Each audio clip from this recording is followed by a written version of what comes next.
Comme vous le savez, bien sûr, le corps et l'esprit ne font qu'un. Pour augmenter la capacité de l'esprit et l'énergie de l'esprit, il faut augmenter la capacité du corps et l'énergie du corps, et vice-versa. Mais comment on peut augmenter l'énergie vitale et mentale? C'est ce que vous allez découvrir au cours de cette vidéo.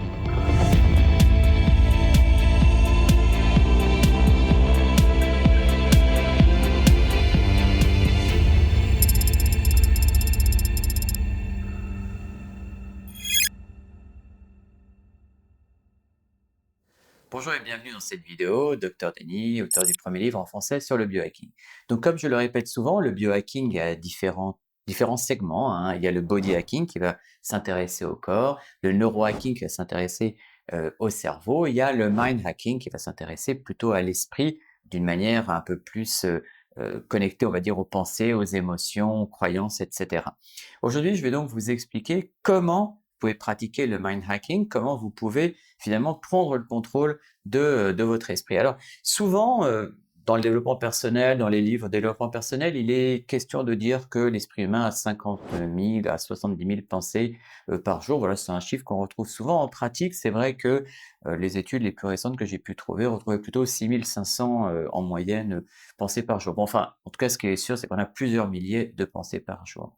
D'une manière assez désolante, il y a ce que l'on appelle le biais de négativité, c'est-à-dire que d'une manière très humaine et très spontanée, on va toujours plutôt voir le verre à moitié vide plutôt qu'à moitié plein. Pourquoi? Parce que finalement, nous avons tous l'habitude de voir les choses plutôt sur le versant de la négativité.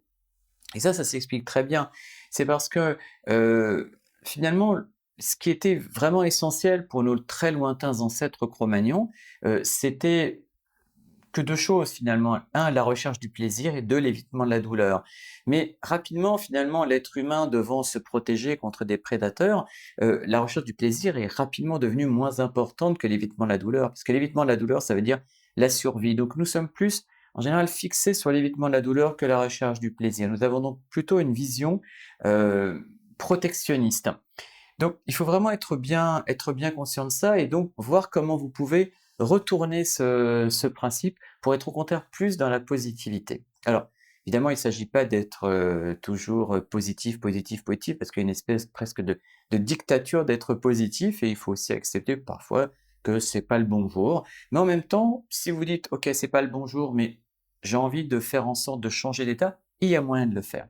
Première chose que je vous suggère, ça va être de vous préparer pour le succès, c'est-à-dire de faire une espèce d'amorçage corps-esprit qui peut être extrêmement simple. Par exemple, devant la glace, le matin, vous vous tenez droit pour pouvoir augmenter votre cage thoracique en faisant juste comme ça c'est très rapide au niveau biologique, mais vous avez une augmentation de la testostérone et une baisse du cortisol, hein. Juste le fait de prendre cette position, vous pouvez sourire, hein, de manière à donner un signal à votre cerveau qu'il faut être en pleine forme.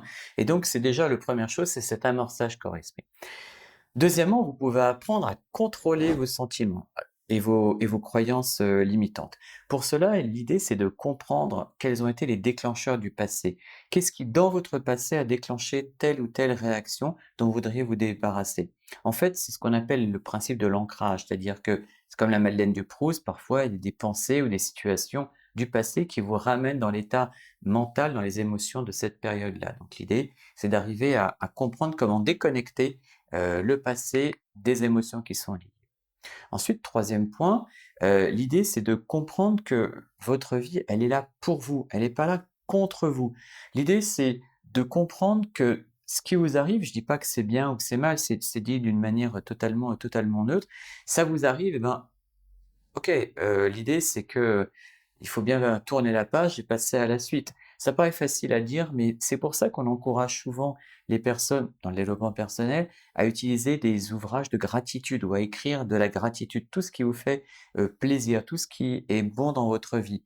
Parce que ça va focaliser votre esprit sur le positif de votre vie, justement, ça va vous axer vers le plaisir plutôt que l'évitement de la douleur. Quatrième point, transformez vos mots. Vous vous rendez compte que finalement, il y a énormément de mots négatifs qu'on va utiliser tous les jours, du genre je suis pas capable, je suis pas assez beau, je suis pas assez fort, je suis pas assez intelligent. Soyez conscient de tous ces mots négatifs que vous avez. Il y a spécialiste de développement personnel aux États-Unis qui suggère de mettre un élastique autour de son poignet et de se faire un petit choc avec une petite douleur toutes les fois où on pense à du négatif pour pouvoir s'obliger à changer d'état d'esprit. Oui, c'est tout un tas de petites choses qui permettent de finalement hacker votre esprit, modifier vos pensées, modifier vos émotions et en prendre le contrôle. Voilà, si tous ces concepts vous intéressent, n'hésitez pas à poser des questions, à vous inscrire sur la newsletter. Je vais encore envoyer plusieurs vidéos sur ce genre de concept parce que j'ai beaucoup de questions sur le mind hacking. Manifestement, ça vous intéresse et je vous remercie de votre réactivité. Donc, n'hésitez pas à rester connecté sur le réseau biohacking et à très bientôt.